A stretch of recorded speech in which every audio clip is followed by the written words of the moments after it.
CJ na! Ah! Ah! Ang harot! Ang harot-harot! Ah! Ay! Nakakaloka. Ay, Sabi ko sa inyo, sinasabi ko sa inyo, siya talagang best performer, siya talagang best Philippine representative. My God, hindi kaya ni Samantha Bernardo yan, no? Pak! Sige, iharot mo pa! Oh, alam niya kung saan yung camera, mga baby girl. Ah!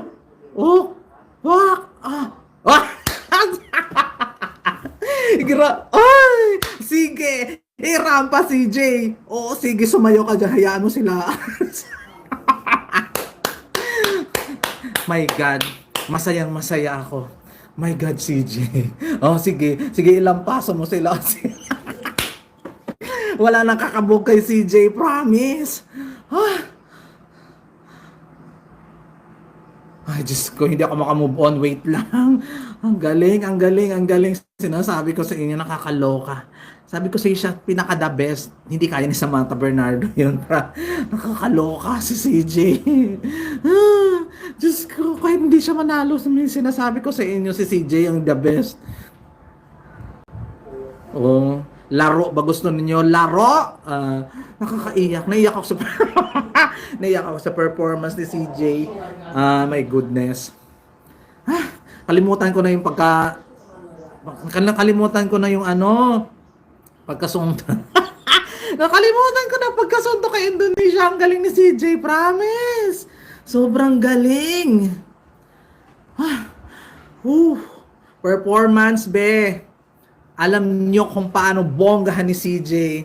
Wala akong pakialam sa mga susunod. Wala na akong pakialam sa mga susunod. Oh my God, oh my God, oh my God. Hindi ako makamove on. Sa Puerto Rico pwede rin to, pero oh my God, hindi ko makalimutan si CJ. Alam mo yun, guys, nakakaloka siya. Diyos ko, Mario, si Pinampuriagaba talaga si CJ. Nakaka-dandruff siya. Ang galing-galing talaga niya. Grabe. Oh my God! Ayun. Tsara, aray ko, hindi na ako makabasa. Wait lang. Ang galing-galing ng pambato natin. My goodness. Walang preparation, guys. Walang preparation. Puryagaba. Siya ang pinakabongga doon. Walang epekto ang mga pagod at puyat sa CJ Kumabog. Gabi.